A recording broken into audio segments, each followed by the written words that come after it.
recording.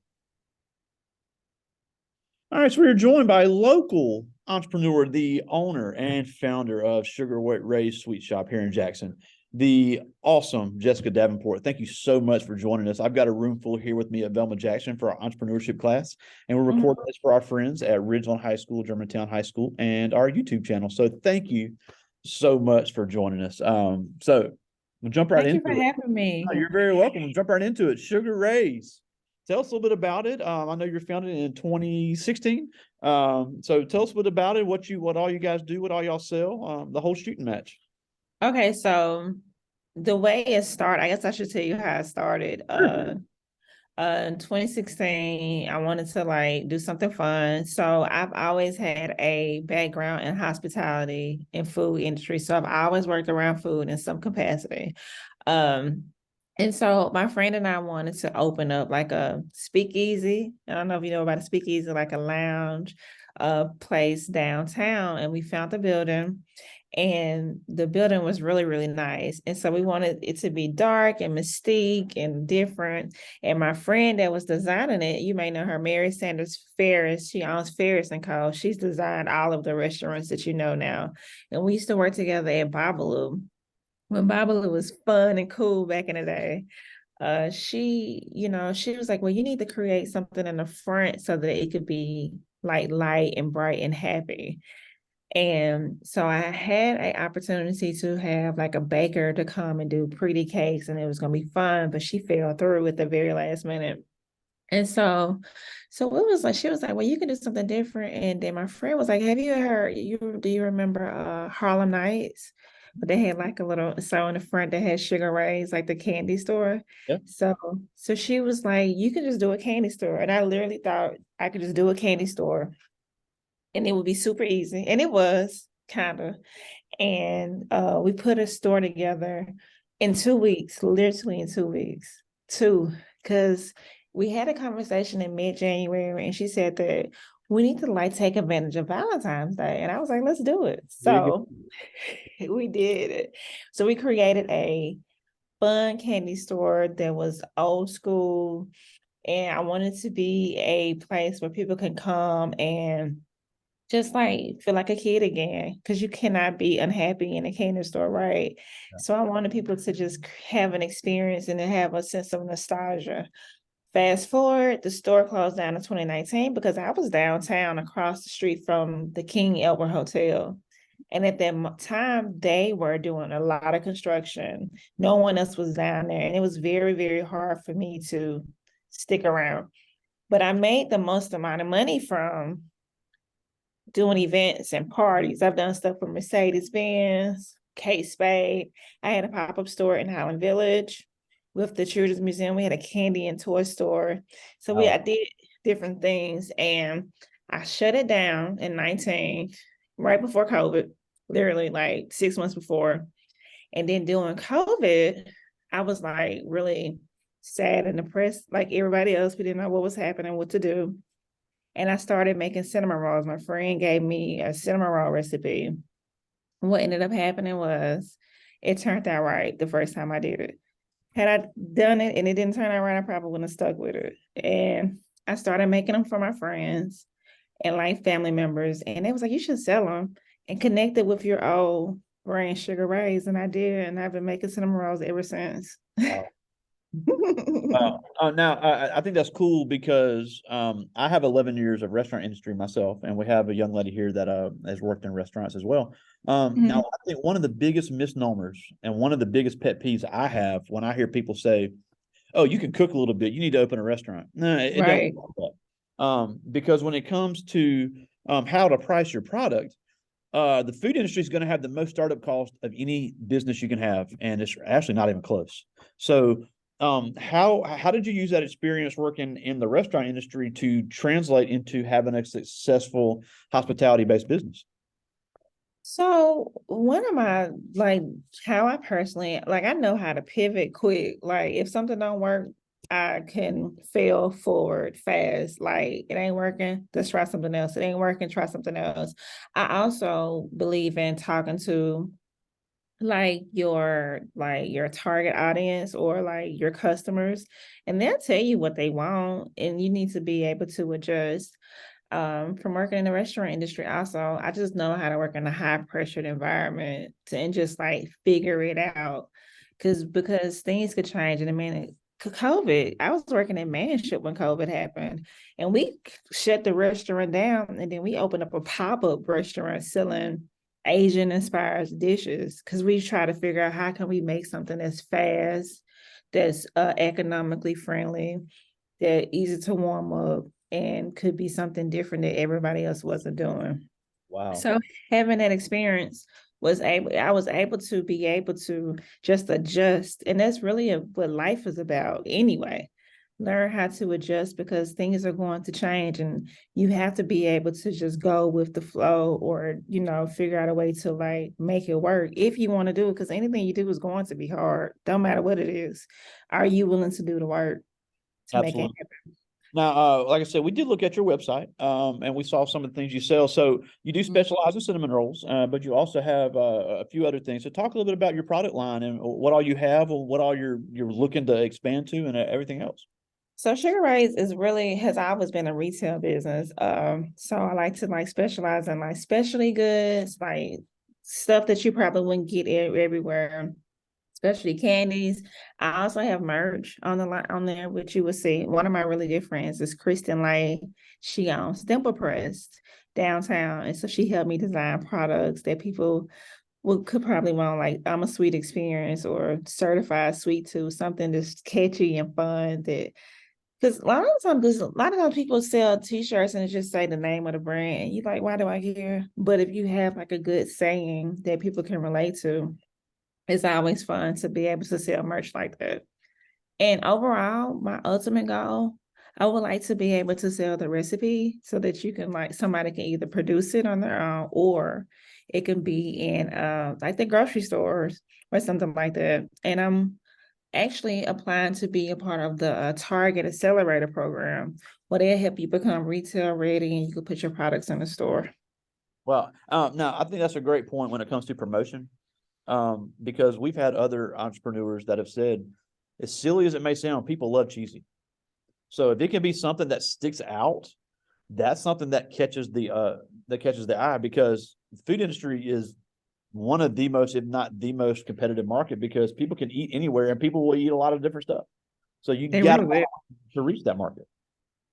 Absolutely, I totally agree. You got to be able to whatever people give, because I've always wanted Sugar Rays to be a brand where people can say either wow or that's fun, and you won't, because you can get candy anywhere. You can order from Amazon. So what would make you different to get people to want to come into your store or be a part of like the brand that you have? How can they say wow, or how can they have like, oh, I wish I had a win.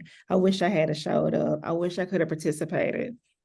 And that's always my goal whenever I'm trying to sell something. Because for a living, that's what I do, marketing and social media during the day.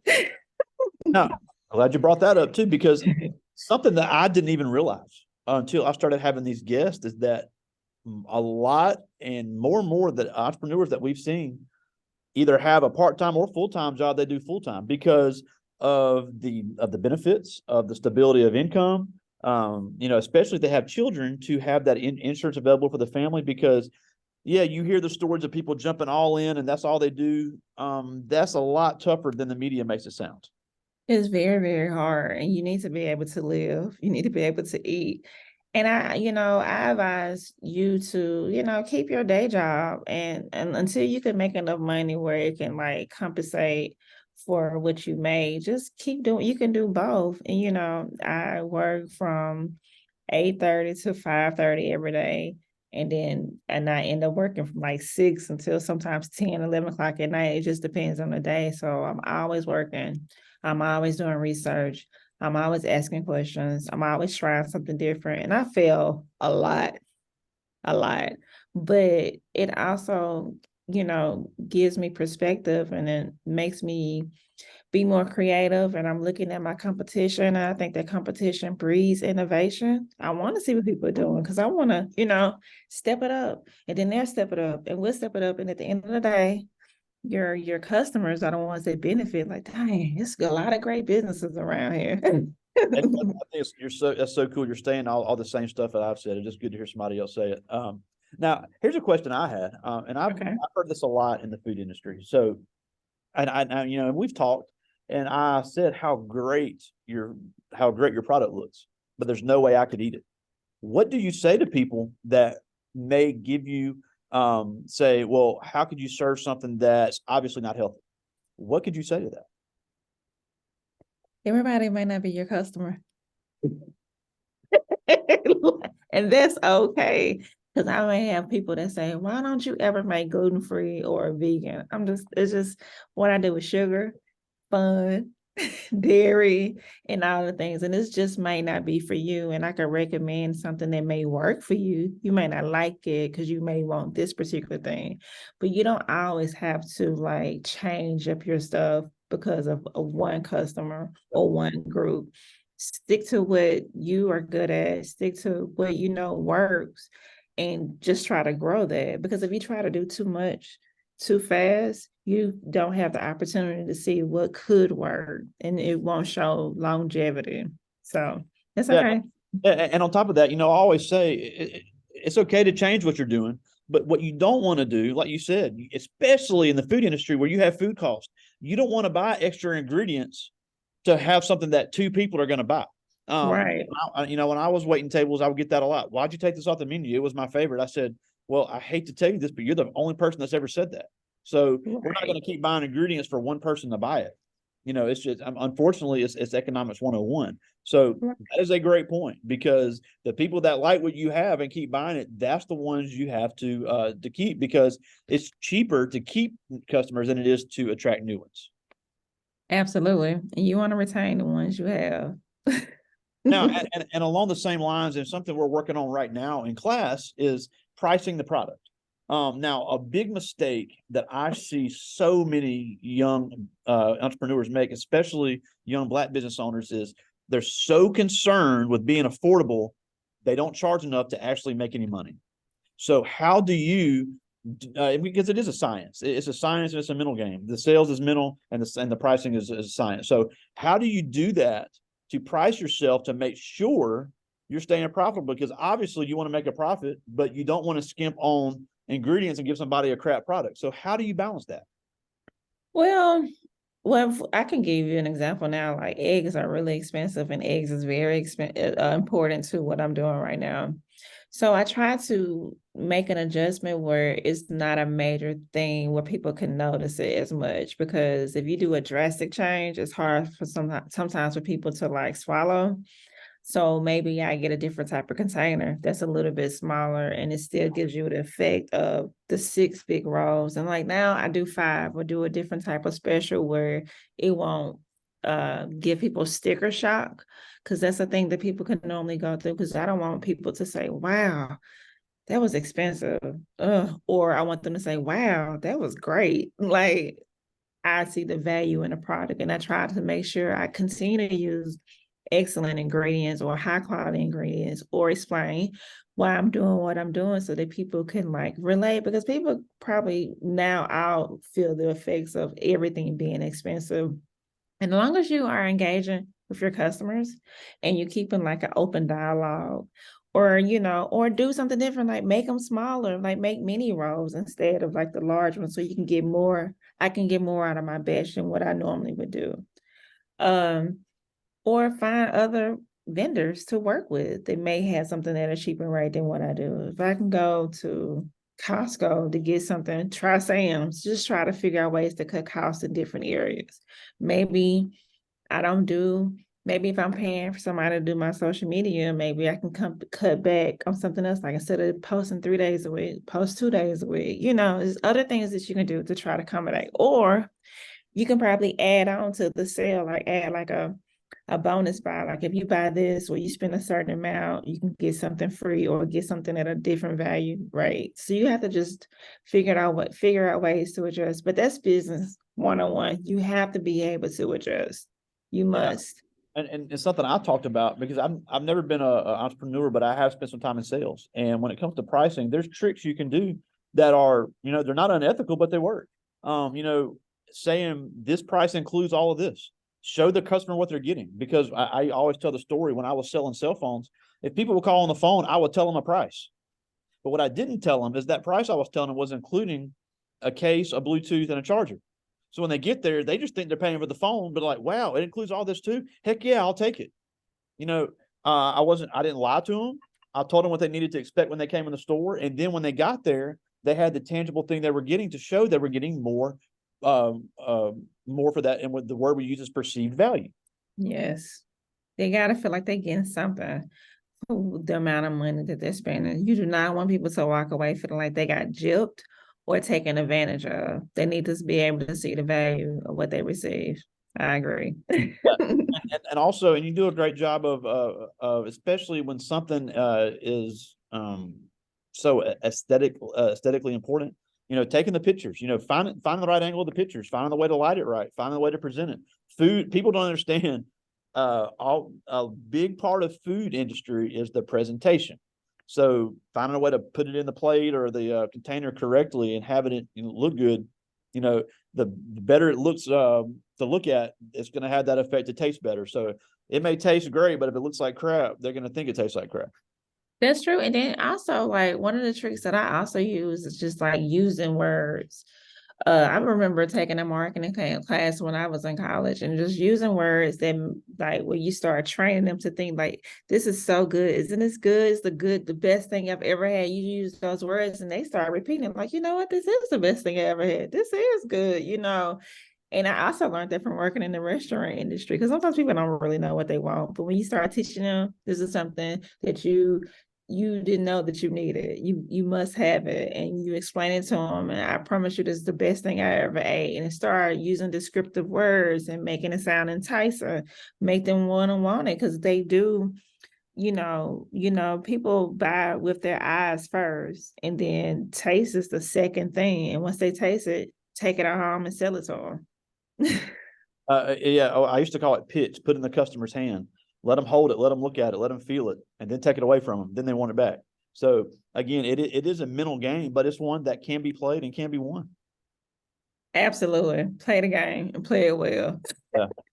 And again, you don't want to rip anybody off, obviously, because quality is still important. But at the end of the day, if you can't sell it, it doesn't matter how good your product is. Right. And who's gonna sell it better than you? Sell it. Sell it to them. They don't know. They don't know that they need it. And it's up to you to let them know that this is something you've been missing out on. And here is why. Yeah, and something, and not so much this class, because this bunch I have does a great job of this, but just for people watching this later, these kids get so upset when we make them give presentations. That's not we're Why? just trying to be mean. But at the end of the day, even if you don't want to be an entrepreneur, if you just want to be an employee, thinking like an entrepreneur and selling like an entrepreneur can make you a great employee. You have to be able to sell what your company is selling. Even if you're doing somebody's hair, you got to be able to sell how a hairstyle is going to look good on them. You got to sell why what you're doing on their car is going to make it run better. So being able to communicate and get that across to a customer is just as important as having the skill that they're actually looking for.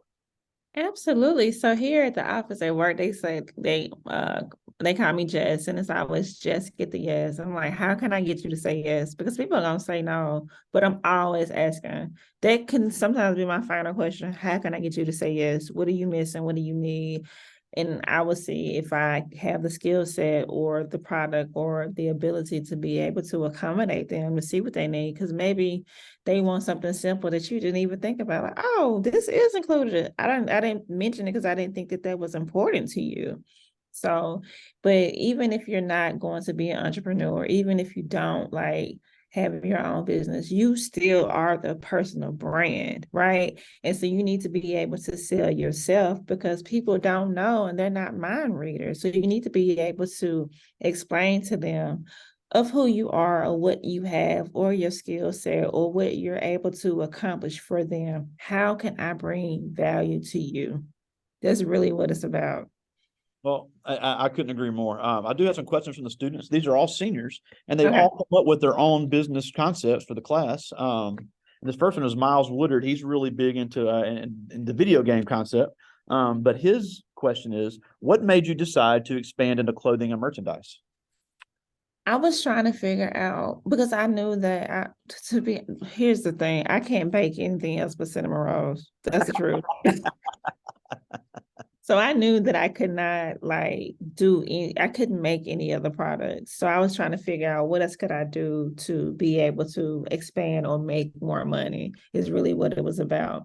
And I know that people like merch, they like swag, and they like t-shirts, and they like different things. And I was like, okay, maybe I can capitalize off of that. Like maybe I can create something else. And then I also had a friend that my friend suggested it to me. She's like, you should make t-shirts. And that's why it's good to also have like a mentor or somebody, a coach or someone that's done it before. They can be able to give you tips because they've already went through the hard stuff.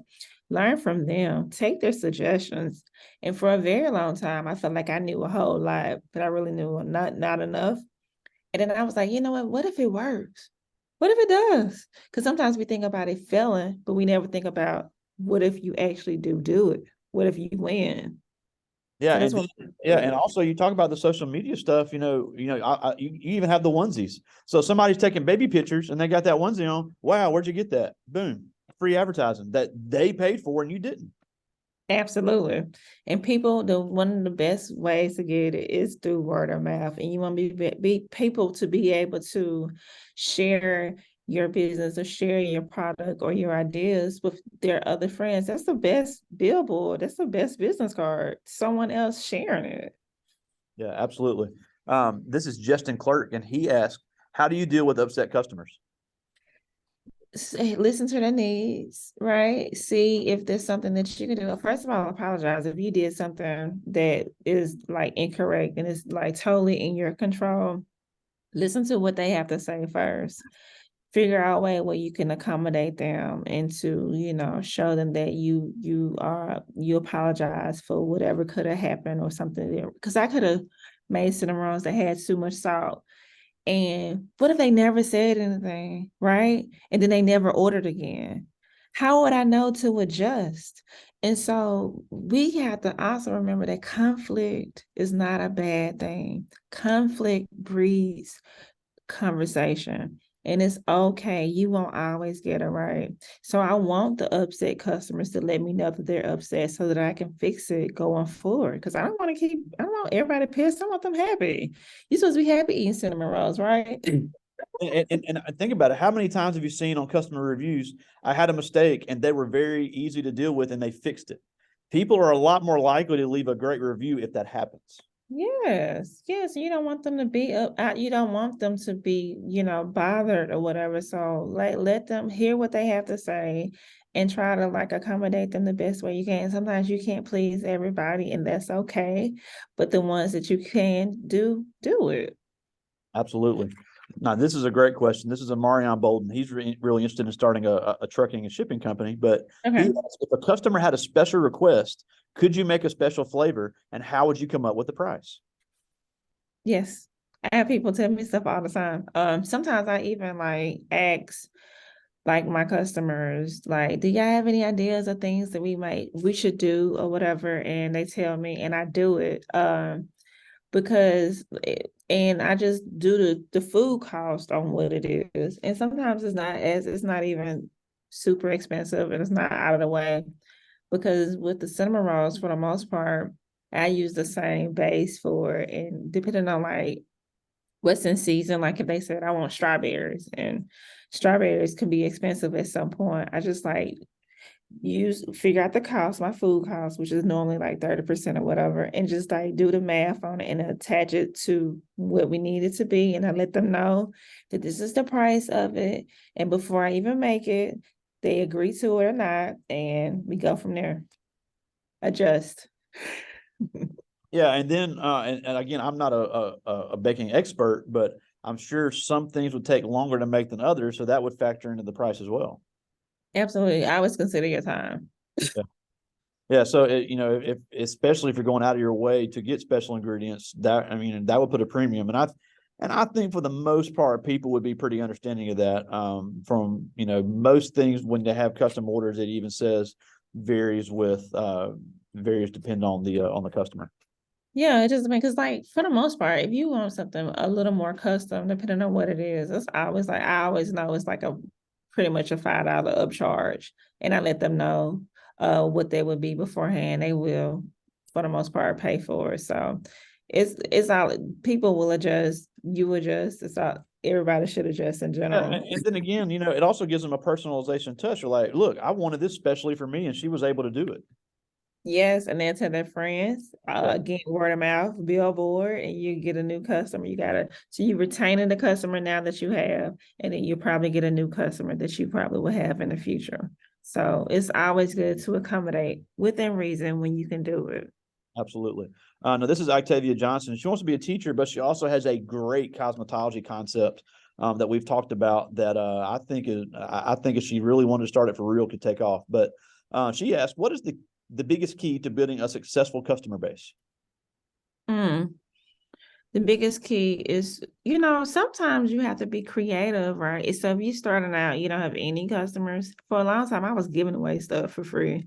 Like, and I had a mentor that told me, he was like, your first year, don't even expect to make money for real. Like, just do guerrilla marketing, free stuff. And I come from a catering background. So I am notorious for like dropping stuff off. Like, hey, I can bring them like a little sample pack. Here's my business card, try it out, let me know what you think. And if it's good enough, most time they'll call you and order it. I'm literally doing that today, dropping out free cinema rolls. That's in my marketing plan, advertising plan, give away free stuff if you can do it. But I mean, that should be a part of what you do anyway. Or do like a fun like drive. Like today we doing free hairstyles for like from 9 to 11 or whatever. So people can kind of get a gist of what you do, try your services out, if you are a good fit for them and you are again accommodate and it's like, oh, she's pretty quick. Oh, she's really good. I wanna, and then when you have them, get the sale. Hey, can I go ahead and book you for your first appointment? What would be a good day for you? Because a lot of times we'll have people in front of us, but we won't catch the sale when it's open to you to do it. Well, and I'll tell you what part of her concept is, and I think this is brilliant. She wants to do natural hair tutorials, black hair tutorials for non-black parents. Oh, that's nice. That is a good niche to be a part Think of. about the demand for that right now nationwide. Yes, that's really, really good. And I could see like you having business cards given to adoptive parents or adoptive like services, and they may be able to put you in a directory and learn. Because I've seen it with people, I've had friends who adopt kids and they're like, I don't know how to do their hair. But guess what? I can't either though. But But but but with the advent of virtual business, that is something that could take off across the country, and I think it's a great concept. So that I think so that's the too. idea that she's come up with in the last few weeks. So that these kids are really coming up with some cool business ideas. That's smart. That's a good idea. Well, we're almost out of time, and we thank you so much for taking some time for us today. But obviously, it's Black History Month, and what a great way to have a Black business owner here in the Jackson area join us. But like we said, you may want to be a part-time entrepreneur, a full-time entrepreneur, or just an employee that thinks like an entrepreneur. But at the end of the day, there's opportunity for young Black kids in this area to be successful in business. So, what can they start doing now as seniors in high school to maybe follow in the footsteps of someone like you? Listen, find someone that inspire you, or if you see someone that's doing what you're doing, start asking them questions and say, hey, can I like follow you around? Can I like learn from you? Or, have a list of questions maybe that you may want to ask them, but also be willing to do the work because sometimes like people will come up to you. They haven't done any work. They haven't done any research. They haven't tried it themselves. They just want you to do all of the work for them. So, be inspired, but not also be inspired, but do the work that's also required to make it happen. Yeah, I'm glad you brought that up because, like, I'm a huge fan of Jasmine Sullivan, but her dang song where she talked about I'm going to move to Atlanta, start a business, and be rich. I'm like, it does not work like that. Stop telling these people that. Seriously, because you're right. It's not you don't just flip a light switch and it happens. It's possible. It's very possible, Awesome. and it can be done. But you're going to have to put in the work for your brand to make it happen. Yeah, do the research, ask the questions, read books, try it out, fail fast, get some friends to help you if you could. Build a network. And I say build a network, get your family to support you because at some point you may want to ask for money. And then they'll say, how much money have you put in? How much have you done? Right? You need to be able to show for it. There you go. Well, again, thank you so much for joining us. Sugar Ray's Sweet Shop. Tell us where to find it online. It's on so the website is shopsugarrays.com, and then on Instagram is also Shop Sugar Rays. And I think Facebook is like shop_sugar rays, but just put in Shop Sugar Rays, you'll find it. Great Thank array. you for having me. Oh, you're very welcome. Great array of cinnamon rolls, gummies, merch, you name it. This is your person, Jessica Davenport, right here in Jackson, Mississippi. Thank you so much for joining us today. Thank you for having me. Yeah, have a good day. Talk to you soon. Bye-bye.